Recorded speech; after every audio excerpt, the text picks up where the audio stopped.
let's stay with the NFL playoffs and talk about the NFC. Falcons wideout Julio Jones will be facing Richard Sherman and the Seahawks in the divisional round, looking to avenge a 26-24 loss to Seattle on October 16th. Jones racked up 139 yards and a touchdown in that game, but Atlanta ended up taking an L after the officials didn't call pass interference on Sherman. The Falcons ended up turning the ball over on downs. So as we look ahead, is this Julio versus Sherman matchup the most important matchup of the game, in your opinion? You know what? I think it could be the most important individual matchup. Okay.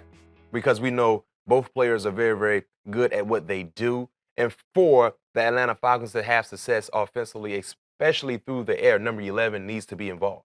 And if number 11 needs to be involved, the best way for Seattle to stop or try to stop number 11, Julio Jones, is to have Richard Sherman following Julio Jones. Now, based on the numbers Clement just hit on, you saw in your graphic, Julio Jones got the best, not just of Richard Sherman, but the entire Seattle Seahawks defense, having those nice, real good, nice numbers and a touchdown.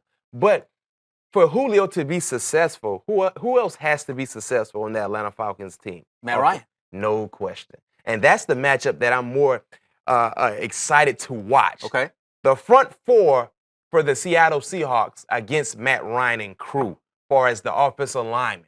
Because what we saw last night, the Seattle Seahawks, their defense, they're very, very effective against the Detroit Lions because their front seven, their front four harassed Matthew Stafford. I mean, Matthew Stafford had, 200 yards or so? Yeah. That's not Matthew Stafford-like, especially in the matter in which he performed this season. So if Matt Ryan can't get comfortable or relax in the pocket, he's not going to have a chance to go do what? Target Julio, or be very, very accurate in passes that are targeted Julio's way. Certainly, when you talk about the Atlanta Falcons, the highest scoring team in the league, 540 total points. Ryan and Julio need to hook up and score if this team is going to try to pull out a victory over Seattle next weekend.